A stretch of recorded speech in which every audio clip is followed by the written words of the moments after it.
आपको आग्रह है कि आप हमें उद्बोधन प्रदान करें। आदरणीय मुरलीधर जी महोदय, जोरदार तालियों से स्वागत करें। महाराष्ट्र शिक्षण मंडल के शताब्दी वर्ष समारोह समारंभ में आप सभी बड़ी संख्या में यहाँ पे उपस्थित है। मंच पर भी विशेष अतिथि के रूप में कई मान्यवर उपस्थित है। इनमें हमारे ज्येष्ठ नेता, पूर्व सांसद और अभी मध्य प्रदेश के लोक निर्माण मंत्री आदरणीय राकेश सिंह जी, इस संस्था के अध्यक्ष डॉक्टर जयंत तकनीवाले जी, सचिव प्रमोद पाठक जी, कार्याध्यक्ष और जिनके नियोजन से मुझे आज आप सभी में या शामिल होने का जो सौभाग्य प्राप्त हुआ, वो प्रशांत जी पोळ, इस शिक्षण मंडल के सचिव, आयोजन समिति के सचिव अविनाश जी हड़बे, सामने बड़ी संख्या में उपस्थित शहर के गणमान्य व्यक्ति, मेरे विद्यार्थी मित्र, पत्रकार बंधू और भगिनी, सर्वप्रथम मी महाराष्ट्र मंडळाच्या या शतक महोत्सवी वर्षाच्या निमित्तानं मनापासून शुभेच्छा व्यक्त करतो। या संस्कारधानी जबलपूरमध्ये 100 वर्षापूर्वी आमच्या मराठी माणसांनी एक शिक्षण संस्था सुरू केली, एक छोटंसं रोपटं लावलं आणि आज त्याचा वटवृक्ष झाला।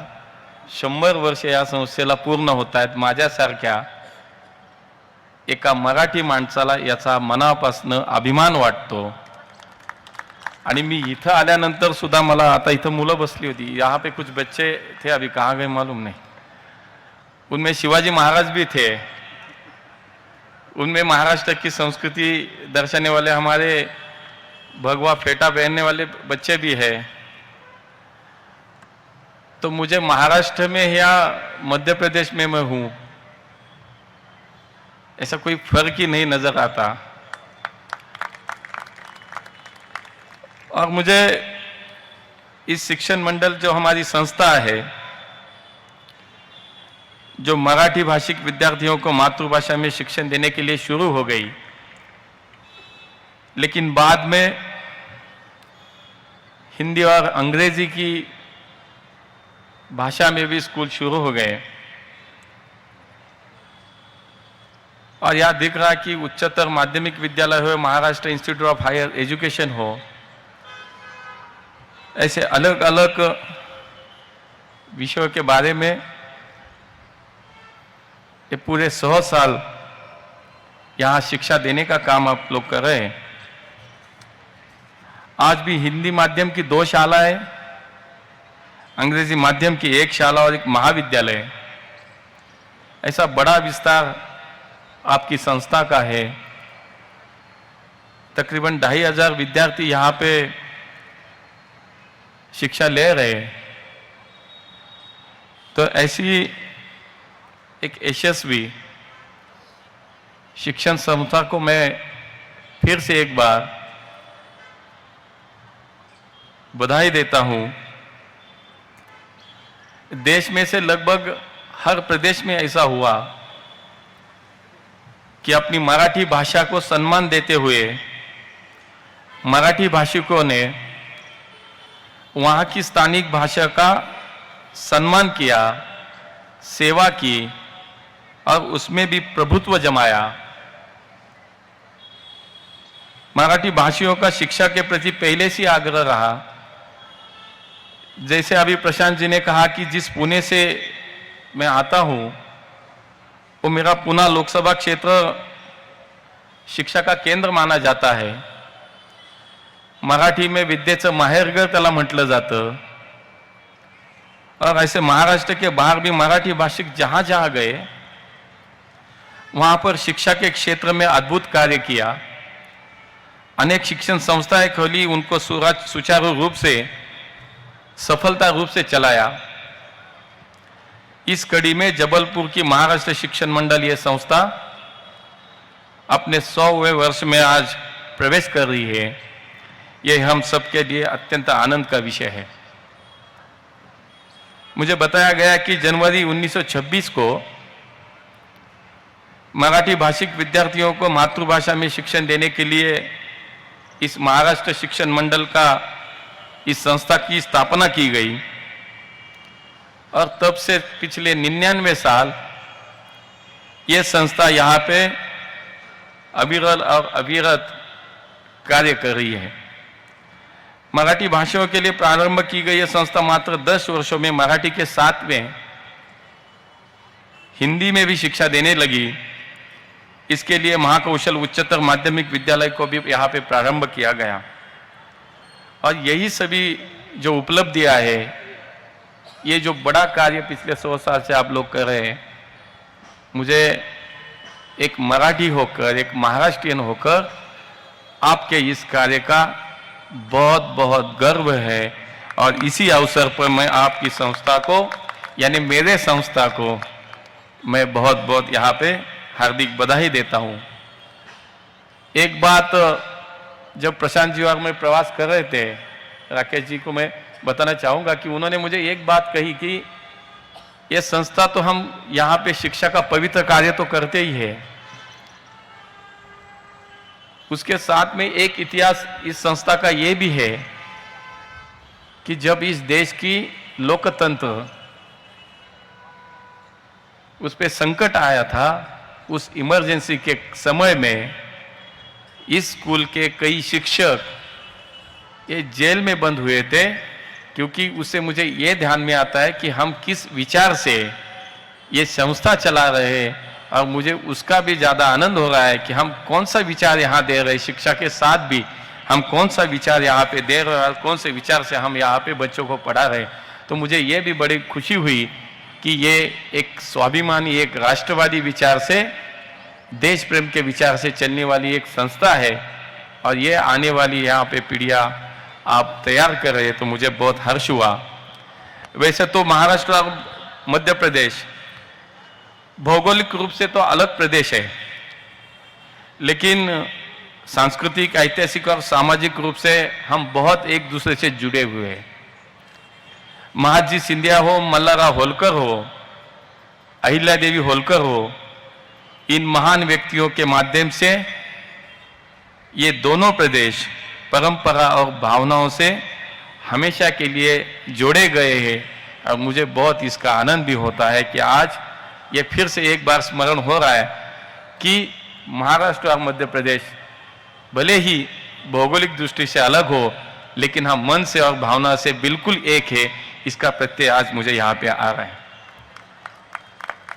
दूसरी एक बात भी है कि मां नर्मदा ने तो हमारे दोनों प्रदेशों को तो सुजलाम सुफलाम बनाया, और मां नर्मदा ने दोनों राज्यों के लिए सांस्कृतिक और धार्मिक दृष्टि से उनका महत्व भी, मुझे लगता है कि बहुत महत्वपूर्ण ये बात है कि ये हमारी सांस्कृतिक और धार्मिक दृष्टि से नर्मदा, मां नर्मदा के माध्यम से हम जुड़े हुए हैं.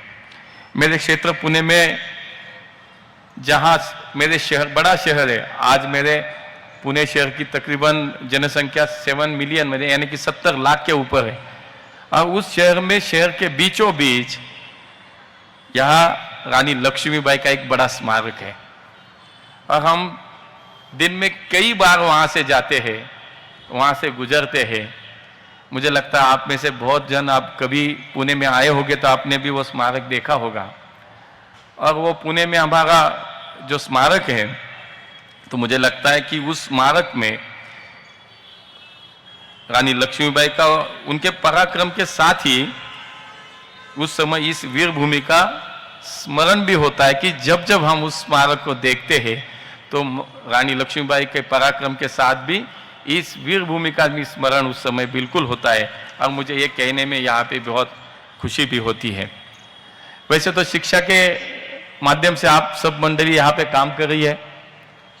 हम सब जानते हैं कि पिछले 10 साल में हमारे माननीय प्रधानमंत्री मोदी जी ने शिक्षा के क्षेत्र में बड़ा कार्य किया है, और हमें मालूम है कि 2020 में एक शिक्षा नीति लाने का काम भी माननीय मोदी जी ने किया है। एक नई शिक्षा नीति लाई, और 2047 का हमारा अगर विकसित भारत का संकल्प हमें पूरा करना है तो मोदी जी ने ये जाना है कि इसके लिए हमें इस देश की शिक्षा नीति में बदलाव जरूरी है, और उसके लिए एक नई शिक्षा नीति लाई। आज हम देश के किसी भी भाषा में, प्रादेशिक भाषा में अब आईएएस और आईपीएस बन सकते हैं, ये शिक्षा नीति ने लाया है कि ये पहले नहीं था। आज कौन सी भी भाषा हो, मराठी हो, हिंदी हो, तेलुगु हो, तमिल हो, किसी भी भाषा में अगर हम देखें तो आगे जाके हमारे बच्चे अब आईएएस और आईपीएस बन सकते हैं। आज हम देखते हैं विश्व में सबसे बड़ा युवा देश हमारा है।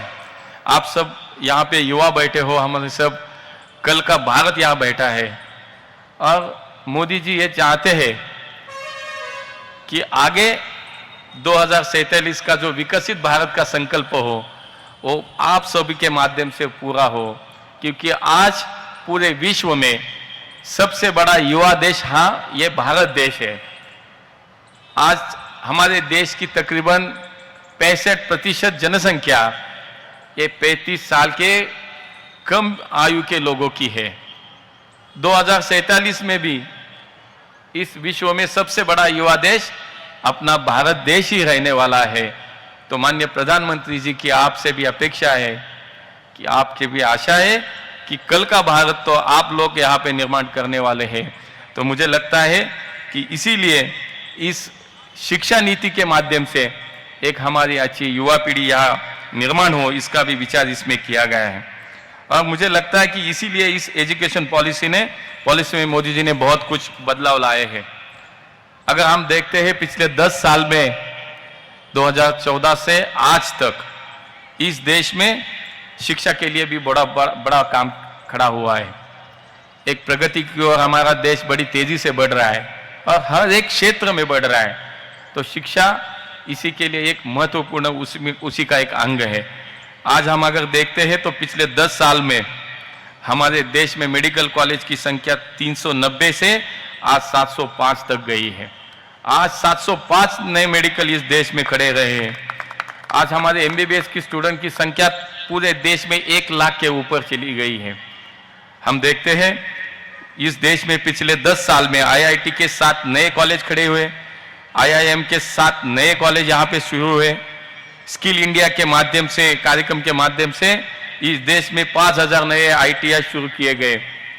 हमें गर्व है कि हमारे प्रधानमंत्री शिक्षा के बारे में इतना सोचते हैं। आज हमने देखा है कि पीएम श्री स्कूल योजना जो है, PM school for rising India, इस नाम से जो योजना है, उसके तहत आज हमारे इस पहल का उद्देश्य राष्ट्रीय शिक्षा नीति 2020 के घटकों को प्रदर्शित करते हुए पूरे भारत में 14,500 से अधिक स्कूलों को मजबूत करने का निर्णय उसके माध्यम से लिया गया है। यह योजना छात्रों में गुणवत्तापूर्ण शिक्षा देगा, ज्ञान संबंधी विकास और 21वीं सदी के कौशल को भी यहाँ पे बढ़ावा देगी। गुणवत्तापूर्ण उच्च शिक्षा के लिए वित्तीय सहायता प्रदान करके मेधावी छात्रों का सहयोग के लिए पीएम विद्या लक्ष्मी योजना के माध्यम से भी यहाँ पे काम शुरू हो गया। ये योजना भारत भर के 860 जो संस्था है, जैसे कि हमारी संस्था है, आज 860 शिक्षा संस्था ऐसे है देश में कि उस क्षेत्र को, उस संस्था में आज शिक्षा लेने वाले हमारे छात्रों को शिक्षा ऋण प्रदान करने के लिए यहाँ पे आज प्रावधान है। देश के उज्जवल भविष्य के शिक्षा के लिए इस हमारे जो भी हम देखते हैं कि जो बजट हो रहे हैं उसमें भी हमें देखना है, हम देख सकते हैं कि बहुत बड़ी मायने में निवेश का प्रावधान भी किया गया है। और इसमें वित्त वर्ष 2024 और 25 में बजट में स्कूल शिक्षा और साक्षरता विभाग को 73,498 करोड़ रुपए आवंटित किए गए। ये वित्त वर्ष 2023 और 24 में संशोधित अनुमान की तुलना में 12,000 करोड़ से अधिक की राशि यहाँ पर्याप्त वृद्धि इस बजट में दर्शाती है।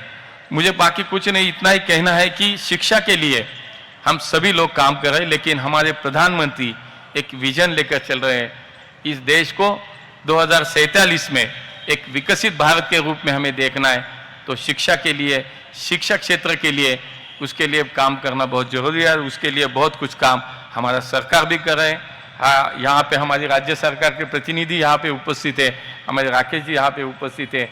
यहाँ की सरकार भी बहुत अच्छी काम कर रही है। मैं फिर एक बार, ज़्यादा समय नहीं आपका लेने वाला, क्योंकि बहुत बड़ी धूप में आप सब लोग बहुत देर से यहाँ पे बैठे हो, तो मैं फिर एक बार महाराष्ट्र शिक्षण मंडल के सभी सदस्यों और छात्रों को भी बहुत बहुत बधाई देता हूँ। 100 साल में प्रवेश करने वाली ये संस्था अगले कई साल इससे ज़्यादा तरक्की करे, ये भी शुभकामनाएं मैं यहाँ पे व्यक्त करता हूँ। और इस संस्था का हर एक छात्र विकसित हो और विकसित भारत का महत्वपूर्ण हिस्सा बने, बहुत बहुत सारी शुभकामनाएं। और मोदी जी कहते हैं और हम सभी कहना चाहिए, पढ़ेगा भारत तो बढ़ेगा भारत। बहुत बहुत धन्यवाद। जय हिंद, जय भारत और जय मध्य प्रदेश, जय महाराष्ट्र।